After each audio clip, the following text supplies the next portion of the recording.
Hello दोस्तों। तो आज हम बात करेंगे ज्योग्राफी के बारे में। एनसीईआरटी दूसरा चैप्टर जिसमें ओरिजिन ऑफ द अर्थ के बारे में बताया गया है।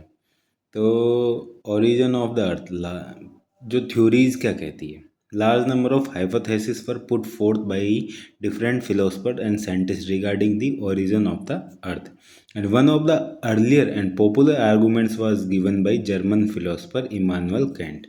तो इमानुएल कैंट जर्मन फिलोसफर है। उन्होंने स्टार्टिंग में जो मतलब डिस्कशन हुआ था कि अर्थ का ओरिजिन कैसे हुआ है, तो कई साइंटिस्टों ने हाइपोथेसिस बनाए जिनमें से इम्पोर्टेंट थे इमानुएल कैंट और उनके साथ mathematician Laplace revised it in 1796। तो ये बात है 1796 में मैथमेटिशियन लाप्लेस उन्होंने रिवाइज किया था। इस कंसेप्ट का क्या नाम है, इस हाइपोथेसिस का नाम है नेबुलर हाइपोथेसिस।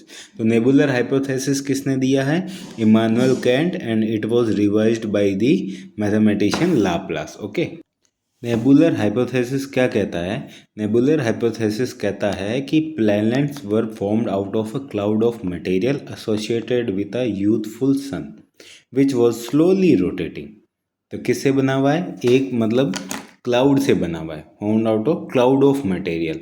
एक क्लाउड ऑफ मटेरियल है जिससे associated with a youthful sun. ठीक है, sun in the is premature age, okay, which was slowly rotating, और वो slowly rotating. Later in 1900 Chamberlain and Moulton considered that a wandering star approach the sun. As a result, a cigar-shaped extension of material was separated from the solar surface. तो क्या हुआ था, 1900 में Chamberlain और मॉल्टन ने consider किया कि जो वॉन्डरिंग स्टार थे ना, वो सन के पास गए, अप्रोच किया सन को, सन से टकराए या जो भी हुआ, तो वहाँ से एक सिगार शेप का एक्सटेंशन ऑफ मटेरियल रिलीज हुआ। ठीक है, तो as the passing star moved away and material separated from the solar surface continue to revolve around the sun. और जो सिगार शेप्ड का जो मटेरियल था वो अलग हुआ और वो सन के चारों तरफ चक्कर लगाने लगा, रिवॉल्व अराउंड द सन। ठीक है, and it slowly condense into planets, और वो धीरे धीरे प्लैनेट्स में चेंज हो गया। फिर sir James Jeans and later sir Harold Jeffrey supported this. जो ये जो कंसेप्ट था, कौन सा, चैम्बरलेन और मॉल्टन ने क्या बोला कि स्टार ने सन को अप्रोच किया, वहाँ से सिगार से मटेरियल रिलीज हुआ और सन के चारों तरफ रिवॉल्व अराउंड द सन। ठीक है, तो वहाँ से क्या हुआ, ये प्लैनेट्स बन गए वो।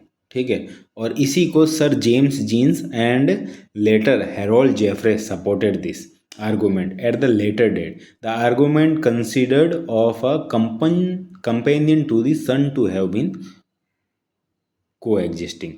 These arguments are called binary theories. ठीक है, पहले नेबुलर हाइपोथेसिस था, ठीक है, इमानुएल कैंट ने दिया था, और जिसको बाद में मैथमेटिशियन लाप्लेस ने रिवाइज किया था 1796 में।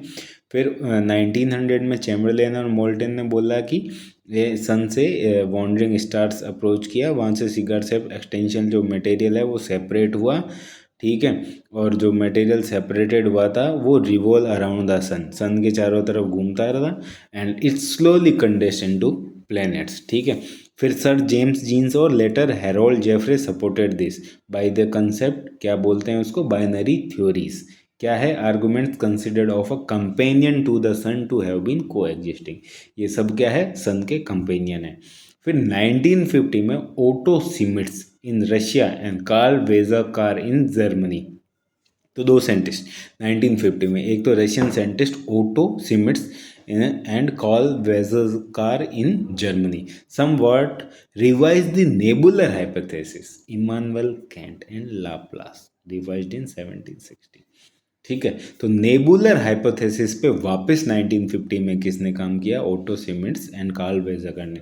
दे considered that the sun was surrounded by solar nebula. Sun solar nebula के सराउंडिंग में containing mostly the hydrogen and helium.